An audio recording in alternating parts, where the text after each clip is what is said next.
Probablemente porque estaba estudiando el cerebro y no lo suficiente español. So enough Spanish. Okay. So I come from a very different part of the world from the backgrounds in this room. I've had the pleasure and honor of meeting many of you.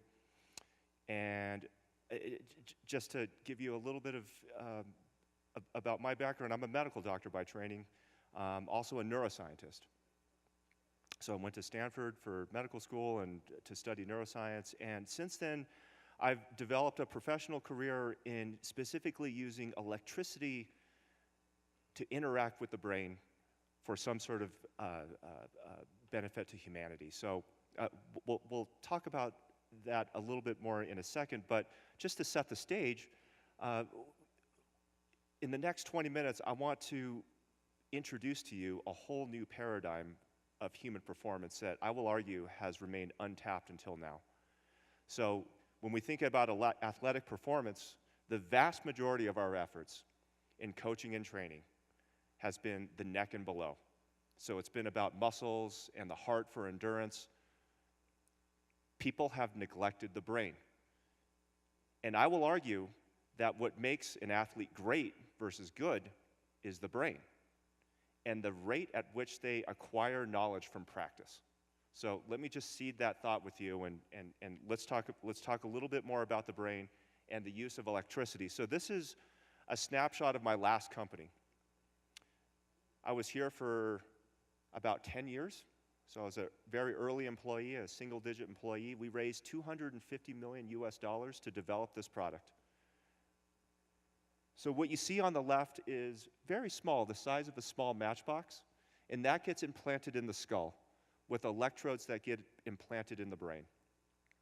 Once the surgeon has implanted this equipment in the patient, the system has everything it needs to function by itself for 3 to 5 years.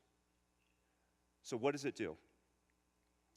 The system is constantly monitoring the brain's electrical activity.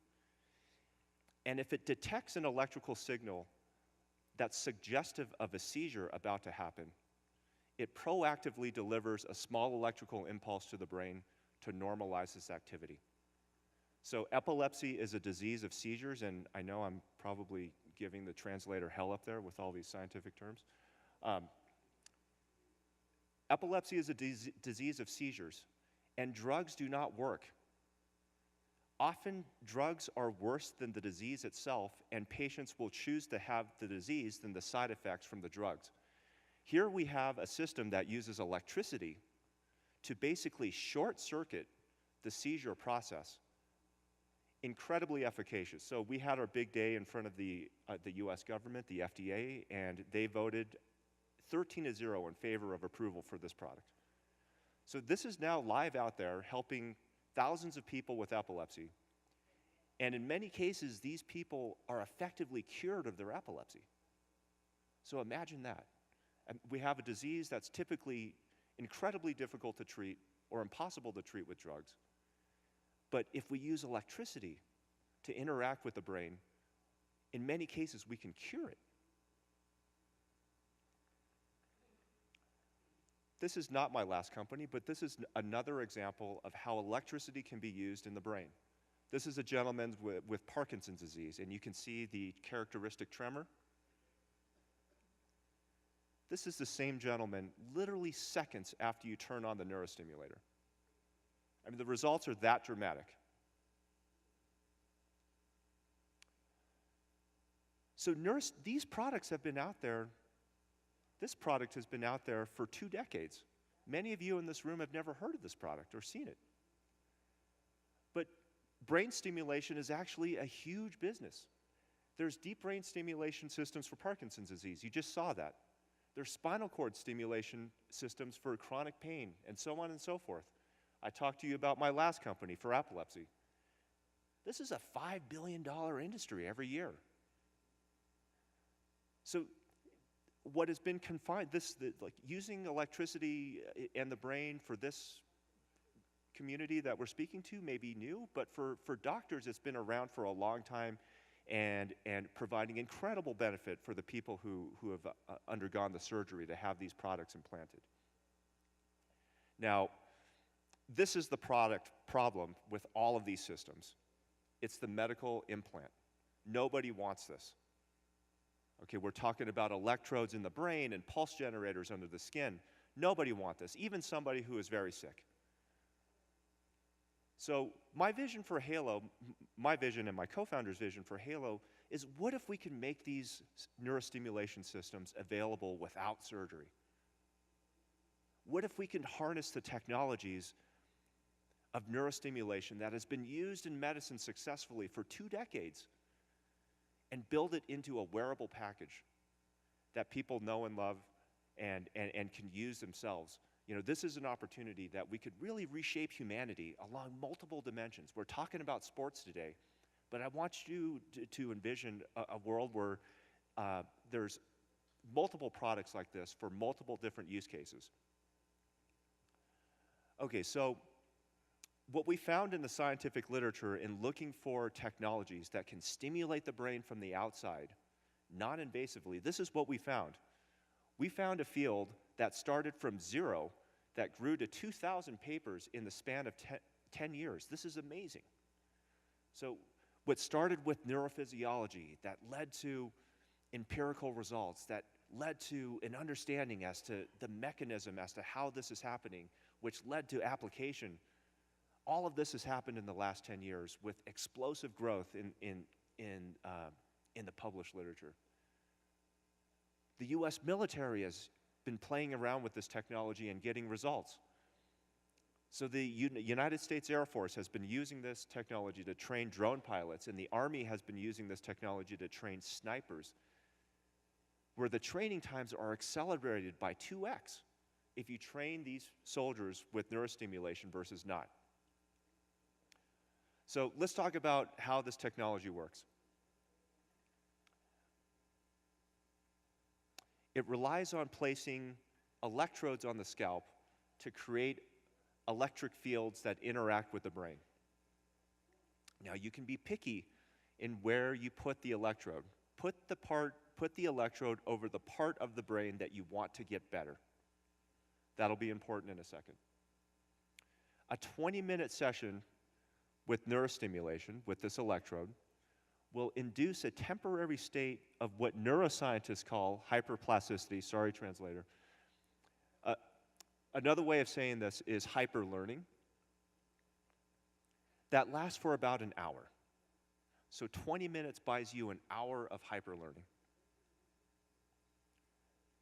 Then what you do, while you're in the state of hyperlearning, is you feed that part of the brain training repetitions, quality training repetitions. And if you do that, you will learn at an accelerated rate. Okay, so at Halo, our first year of operation, we were more like a research institute than a company.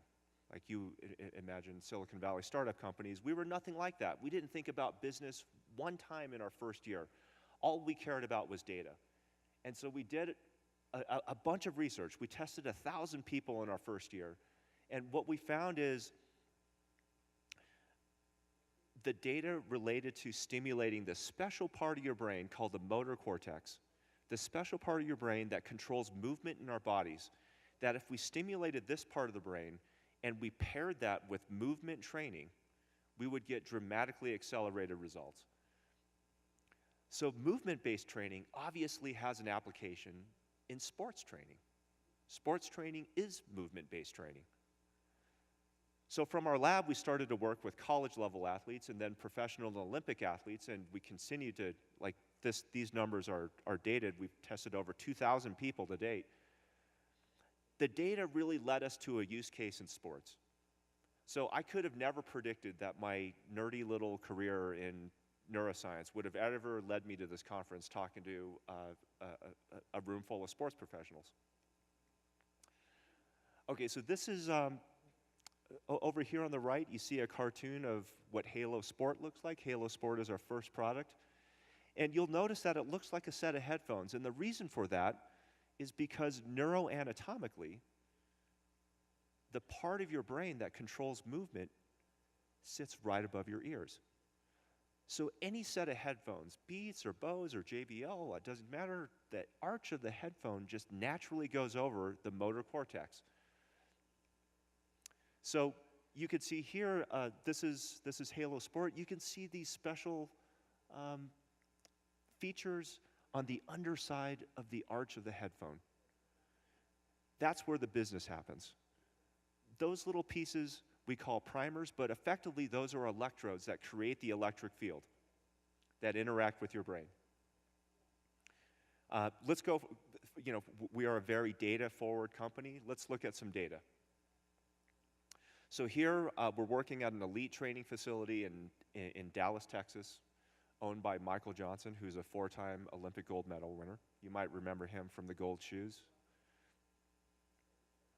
So here we had access to elite college football and basketball players, and we had them for about 2 weeks. We split the group up into two. Half of the athletes got neurostimulation, the other half did not. Everybody got the same training program, and then we did before and after testing to compare the two groups. So if you look at, and here we're testing for how explosive the leg muscles can be. So you could see that the group that got neurostimulation improved by about 12%, versus the group that did not got better by about 2%. So this really piqued our interest and gave us the confidence to start working with athletes of an even higher level. So now we're starting to work with the United States Olympic ski team. And here we're specifically looking at the way these athletes jump. So there's two aspects of a jump. We want a jump with good technique that we can measure with a force plate. We can measure the wobble of the jump. A jump with less wobble is a more skilled and technical jump. A jump with more wobble is a poor movement quality, and we can use math to assign a score to this. And then another aspect of the jump is the raw amount of force produced in the jump. And that's called the net positive impulse. Many of you in the room know about that. Okay, so this graph over here is an example of a poor jump. You could see these wobbles in the curve. We can measure it mathematically. A 4.9 is no good. That's a lot of wobble. Over here on the right is 0.9. This is a much better jump, and visually you can even see that. It's a much smoother curve. Going from left to right is teachable. The coach and the athlete can have a discussion about what is creating each one of these little wobbles, and over time you can train towards the skill to produce a jump like you see on the right. Another thing that we can look at is the area under the curve. So you want a bigger hump. That looks at the net positive impulse, or the total amount of force that's produced. So here, lower is better. The yellow line is the halo group. The gray line is the control group. And you can see that wobble reduction is better at any given time point in the halo group versus the control group. And then if we look at net positive impulse, so more positive is better in this case, the halo group does better than the control group. And you could see at the end, the halo group gets better by 31% versus 18% in the control group. So we're really proud of this data, and it really teaches towards, it really, for me, like looking at this, it really starts to shed light into what makes an athlete great. Like what makes LeBron James, LeBron James? What makes Messi, Messi? The greats are the great because they learn faster from the same amount of practice. Right? Everybody practices a lot. Some people get more out of practice, some people get less. Right? Now, the greats get more out of practice. They learn faster than the regular people. This is what we're trying to do. We're trying to accelerate the rate that you learn from practice. Right? And if you think about practice, practice costs the athlete time, fatigue, risk of injury. Practice is expensive to the athlete. if you have a way to maximize the neurologic gains from practice, this is an opportunity to really make the athlete better, intrinsically, the performance of the athlete. Okay, so there's applications beyond sports. As a medical doctor, I'm really excited about this.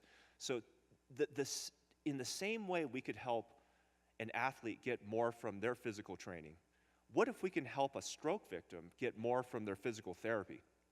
Right? Same principles of using neurostimulation to induce temporary states of hyperlearning and then feeding the brain reps.